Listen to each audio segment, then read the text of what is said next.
Assalamualaikum warahmatullahi wabarakatuh. Alhamdulillahirabbil alamin. Mari kita ucapkan puji syukur kita kepada Allah Subhanahu wa taala yang masih memberikan kita kesehatan, kesempatan, yang masih memberikan kita nikmat yang banyak sekali, yaitu kita masih bisa menghirup udara segar, masih bisa melihat, masih bisa merasakan indahnya alam yang diciptakan oleh Allah Subhanahu wa taala untuk kita semua. Jadi kita sebagai umatnya, sebagai hambanya, kita wajib bersyukur. Kita tunjukkan kepada Allah bahwa kita benar-benar bersyukur dan kita tidak mengingkari, kita tidak mengkhianati Allah Subhanahu wa taala. Kemudian salawat dan salam mari kita hadiahkan ke baginda Rasulullah Shallallahu alaihi wasallam, karena berkat beliaulah kita bisa merasakan terangnya Islam, indahnya perdamaian yang seperti ada pada saat ini, toleransi yang tinggi. Banyak kita rasakan perbauran, banyak sekali harapan yang kita cita-citakan sudah terwujud berkat adanya Rasulullah Shallallahu alaihi wasallam. Jadi mari kita bersama-sama mengucapkan sholawat kepada Rasulullah. Allahumma sholli ala Sayyidina Muhammad wa ala ali Sayyidina Muhammad. Karena dengan kita sering bersolawat kepadanya, insya Allah kelak kita akan mendapatkan syafaat beliau di yaumil kelak. Nah, pada kesempatan ini kita akan membahas tentang Rasul-Rasul itu kekasih Allah Subhanahu wa ta'ala. Nah, untuk yang pertama kita membahas tentang iman kepada Rasul-Rasul Allah Subhanahu wa ta'ala. Apa itu iman kepada Rasul Allah Subhanahu wa ta'ala? Iman kepada Rasul itu berarti meyakini bahwa Rasul itu benar-benar utusan Allah Subhanahu wa ta'ala yang ditugaskan untuk membimbing umatnya ke jalan yang benar agar kita selamat di dunia dan di akhirat. Nah, kemudian di sini kita akan membagi atau membedah sedikit perbedaan dari nabi dan rasul. Apa itu nabi? Nabi adalah manusia pilihan Allah Subhanahu wa taala yang diberi wahyu untuk dirinya sendiri dan tidak mempunyai kewajiban untuk menyampaikan pada umatnya. Nah, sedangkan rasul itu adalah manusia pilihan Allah Subhanahu wa taala yang diangkat sebagai utusan untuk menyampaikan firman-firman Allah kepada umat manusia agar dijadikan pedoman hidup bagi mereka. Singkatnya saja, kalau nabi itu dia untuk dirinya sendiri kemudian disampaikan kepada keluarganya. Sementara kalau rasul itu dia tidak hanya untuk dirinya sendiri, tetapi dia untuk seluruh umat manusia agar manusia itu memiliki pedoman hidup. Nah, mengimani Rasul-Rasul Allah Subhanahu wa taala merupakan kewajiban yang hakiki bagi seorang muslim, karena itu merupakan bagian dari rukun iman yang tidak dapat kita tinggalkan. Nah, sebagai perwujudan iman, kita wajib menerima ajaran yang dibawa oleh Rasul-Rasul Allah Subhanahu wa taala tersebut. Perintah untuk beriman kepada Rasul pun itu terdapat di dalam Quran surah An-Nisa ayat 136, yang artinya, wahai orang-orang yang beriman, tetaplah beriman kepada Allah dan Rasul-Nya dan kepada kitab yang diturunkan kepada Rasul-Nya serta kitab yang diturunkan sebelumnya. Barang siapa ingkar kepada Allah, malaikat-malaikatnya, kitab-kitabnya, Rasul-Rasulnya dan hari kemudian, maka sungguh orang itu telah tersesat sangat jauh. Itu terdapat di dalam Quran surah An-Nisa ayat 136. Kemudian pembahasan kita selanjutnya yaitu tentang sifat-sifat Rasul-Rasul Allah Subhanahu wa taala. Nah, Rasul itu sebagai utusan Allah memiliki sifat-sifat yang melekat pada dirinya. Nah, jadi sifat-sifat ini itu sebagai bentuk kebenaran seorang rasul. Sifat-sifat tersebut adalah sifat wajib, kemudian yang kedua adalah sifat yang mustahil, kemudian yang ketiga adalah sifat jaiz. Nah, masuk kita ke pembahasan yang pertama yaitu sifat wajib bagi rasul. Sifat wajib artinya adalah sifat yang pasti ada pada rasul. Tidak bisa disebut seorang rasul jika tidak memiliki sifat-sifat ini. Sifat wajib bagi bagi Rasul itu ada 4. Yang pertama yaitu siddiq. Apa itu siddiq? Siddiq adalah benar. Jadi apapun yang dikatakan Nabi Ibrahim kepada bapaknya adalah perkataan yang benar. Apa yang disembah oleh bapaknya itu adalah sesuatu yang tidak memberi manfaat dan mudarat, maka kita pada saat itu Nabi Ibrahim menjauhinya. Nah, itu terdapat di dalam Quran surah Maryam ayat 41. Nah, di dalam ayat itu terdapat artinya yaitu, dan ceritakanlah Muhammad kisah Ibrahim di dalam kitab Al-Quran. Sesungguhnya dia adalah seorang yang sangat membenarkan seorang nabi. Itu terdapat dalam Quran surah Maryam ayat 41. Nah, yang kedua sifat wajib bagi Rasul adalah amanah. Apa itu amanah? Amanah yaitu Rasul selalu dapat dipercaya di saat kaum Nabi Nuh alaihissalam mendustakan apa yang dibawa oleh Nabi Nuh alaihissalam. Lalu Allah menegaskan bahwa Nuh alaihissalam adalah orang yang terpercaya atau amanah, sebagaimana dijelaskan dalam Quran Asy-Syu'ara ayat 106 sampai 107.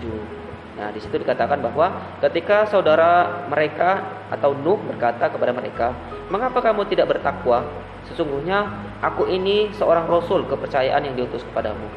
Nah, kemudian sifat wajib yang ketiga adalah tabligh. Tabligh yaitu Rasul selalu menyampaikan wahyu. Tidak ada satupun ayat yang disembunyikan oleh Nabi Muhammad dan tidak disampaikan kepada umatnya. Dalam sebuah riwayat itu bahwa Ali bin Abi Thalib ditanya tentang wahyu yang tidak terdapat dalam Al-Quran.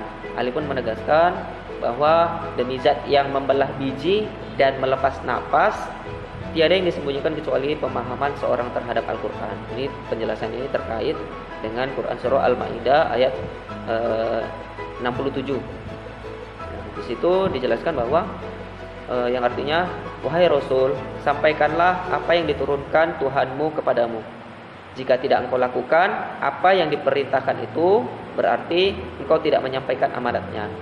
Nah, dan Allah memelihara engkau dari gangguan manusia.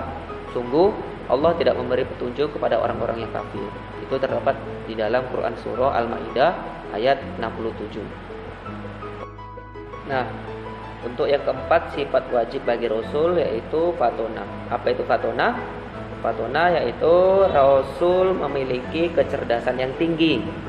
Ketika terjadi perselisihan antara kelompok kabilah di Mekah, setiap kelompok itu memaksakan kehendak untuk meletakkan Hajar Aswad atau batu hitam yang ada di Mekah, yang ada di Ka'bah. Nah, lalu Rasulullah SAW menengahi dengan cara, bagaimana caranya? Yaitu caranya semua kelompok yang bersengketa agar memegang ujung dari setiap kain. Nah, kemudian Nabi meletakkan batu di tengah-tengahnya. Dan mereka semua mengangkat hingga sampai ke atas Ka'bah. Itu mereka mengangkatnya bersama-sama. Sungguh cerdas, sungguh amat cerdas Rasulullah SAW telah menjadi penengah bagi kaum kabilah. Nah, untuk pembahasan selanjutnya yaitu sifat mustahil bagi Rasul.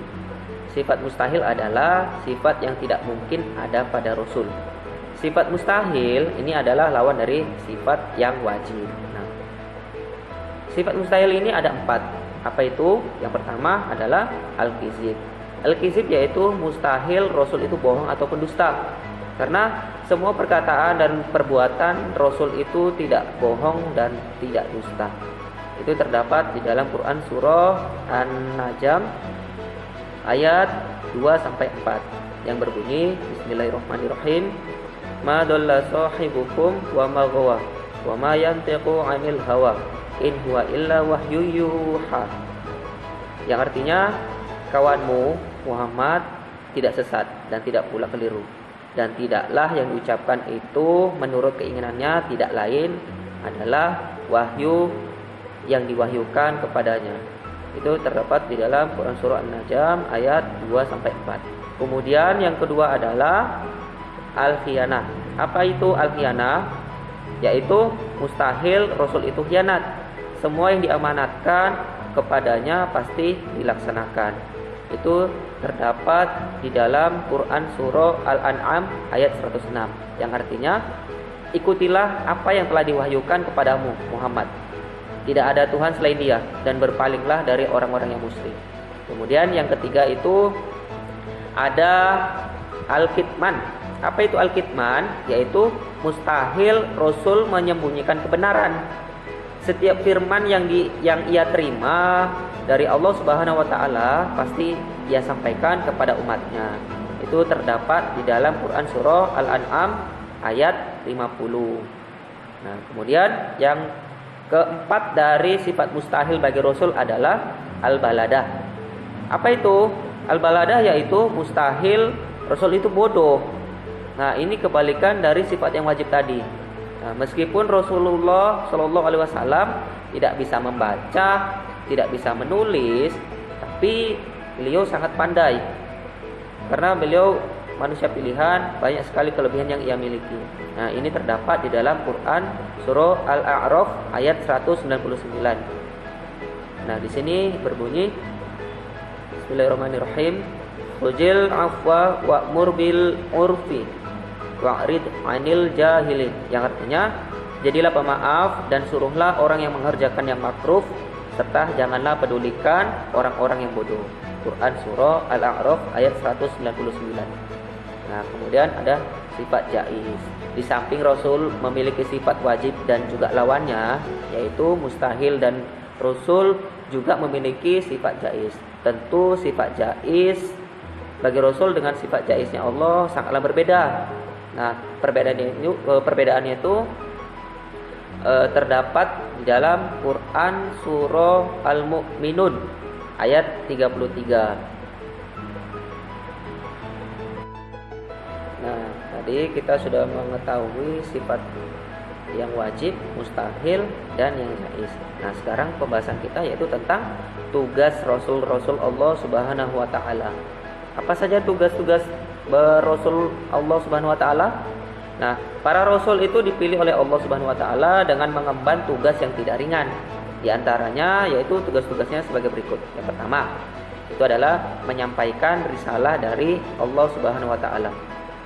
Nah, kemudian yang kedua adalah mengajak kepada tauhid, yaitu mengajak umatnya untuk mengesahkan Allah Subhanahu wa taala dan menjauhi segala perilaku musyrik, yaitu yang segala perbuatan yang menyekutukan Allah Subhanahu wa taala. Nah, kemudian yang ketiga yaitu memberi kabar gembira kepada orang mukmin dan memberi peringatan kepada orang-orang kafir. Kemudian yang keempat adalah menunjukkan jalan yang lurus. Jadi Rasul itu tugasnya meluruskan hidup orang yang tidak memiliki arah jalan yang lurus. Jadi yang belok-belok itu diluruskan oleh Rasul. Kemudian yang kelima yaitu membersihkan dan menyucikan jiwa manusia serta mengajarkan kepada mereka kitab dan hikmah. Kemudian yaitu sebagai hujjah bagi manusia sekalian. Nah, itu tadi adalah 6 tugas Rasul-Rasul Allah Subhanahu wa taala. Sekarang pembahasan kita yang selanjutnya yaitu hikmah beriman kepada Rasul-Rasul Allah Subhanahu wa taala. Pentingnya orang beriman, pentingnya orang Islam itu beriman kepada Rasul bukan tanpa alasan. Di samping karena diperintahkan oleh Allah Subhanahu wa taala, juga ada manfaat dan hikmah yang dapat diambil dari beriman kepada Rasul. Di antaranya yaitu yang pertama, kita makin sempurna imannya. Kemudian yang kedua, itu terdorong untuk menjadikan contoh dalam hidupnya. Kemudian yang ketiga adalah terdorong untuk melakukan perilaku sosial yang baik. Kemudian yang keempat adalah memiliki teladan dalam hidupnya. Itu terdapat juga Allah berfirman dalam Quran surah Al-Ahzab ayat 21, yang artinya sungguh telah ada pada diri Rasulullah Shallallahu Alaihi Wasallam itu suri teladan yang baik bagimu, yaitu bagi orang yang mengharap atau rahmat Allah dan kedatangan hari kiamat, dan yang banyak mengingat Allah Subhanahu Wa Taala. Kemudian yang kelima Yang kelima dari hikmah beriman kepada Rasul yaitu mencintai para Rasul dengan cara mengikuti dan mengamalkan ajarannya. Nah, itu terdapat juga di dalam Quran surah Al-Imran ayat 31. Nah, kemudian yang keenam yaitu mengetahui hakikat dirinya bahwa ia diciptakan Allah Subhanahu wa taala untuk mengabdi kepadanya. Nah, ini terdapat juga di dalam surah Az-Zariyat ayat 56. Nah, adapun perilaku mulia yang dicerminkan oleh orang yang beriman kepada Rasul adalah seperti berikut. Yang pertama, itu adalah menjunjung tinggi risalah atau ajaran Allah Subhanahu wa taala yang disampaikan Rasulnya. Nah, ini terdapat di dalam Quran surah Al-Hasyr ayat ke-7. Kemudian yang kedua adalah melaksanakan seruannya untuk beribadah hanya kepada Allah Subhanahu wa taala. Kemudian yang ketiga yaitu giat dan rajin bekerja mencari rezeki yang halal. Nah, ini sesuai dengan keahliannya. Orang-orang yang beriman kepada Rasul itu tidak akan menjadi orang-orang yang malas bekerja, tidak mau berpangku tangan, duduk manis di rumah, tidak mau berusaha sehingga hidupnya menjadi beban bagi orang lain. Mereka menyadari bahwa memenuhi kebutuhan diri sendiri jauh lebih terhormat daripada karena belas kasihan dan pertolongan dari orang lain. Kemudian yang keempat yaitu selalu mengingat, memahami dan berperilaku sesuai dengan tuntunan Rasulullah Shallallahu Alaihi Wasallam. Kemudian yang kelima yaitu melakukan usaha-usaha agar kualitas hidupnya meningkat ke derajat yang lebih tinggi. Kemudian yang keenam itu adalah terus berdakwah agar ajaran yang dibawa oleh Rasul tidak sirna. Jadi kita harus mengembangkan, harus menjaga dan melestarikannya. Jika kita menyampaikan satu ayat saja kepada orang lain, insya Allah nanti akan terbayarkan oleh kita itu banyak sekali pahala, ganjaran, hadiah yang diberikan oleh Allah kepada kita semua. Nah, jadi kesimpulan kita pada saat ini adalah jadi Nabi adalah manusia pilihan Allah Subhanahu wa taala yang diberi wahyu hanya untuk dirinya sendiri. Jumlah Nabi itu berdasarkan hadis riwayat Ahmad ada 124.000 Nabi. Nah, kemudian jumlah Rasul berdasarkan hadis riwayat Ahmad itu adalah ada 315 Rasul. Nah, jadi kesimpulan selanjutnya yaitu sifat-sifat yang dimiliki oleh Rasul adalah sifat wajib. Apa itu tadi? Yaitu sidik, amanah, tabligh, fatonah. Kemudian Rasul juga memiliki sifat yang mustahil. Apa itu? Yang keempat tadi yaitu yang pertama kizib, khianah, kitman, balada. Nah, jadi itu tadi keempat dari sifat mustahil. Nah, kemudian kesimpulan selanjutnya adalah tugas para Rasul adalah mengajarkan tauhid, mengajarkan cara beribadah, menjelaskan hukum-hukum Allah Subhanahu wa taala dan batasannya bagi manusia, memberi teladan kepada umatnya dan memperbaiki jiwa manusia. Nah, mungkin demikian pembahasan kita pada kali ini tentang Rasul-Rasul itu adalah kekasih Allah Subhanahu wa taala. Mungkin di lain waktu kita akan berjumpa lagi dengan materi dengan pembahasan yang lebih menarik lagi. Semoga kita semua selalu bersyukur, selalu berusaha, selalu berdoa. Semoga Allah selalu memberikan kita kesehatan, keberkahan, umur yang berkah dan diberikan kelancaran dalam segala urusan. Semoga kita termasuk orang-orang yang beriman dan bertakwa. Jadi demikian saya tutup dengan wabillahi taufik wal hidayah. Wassalamualaikum warahmatullahi wabarakatuh.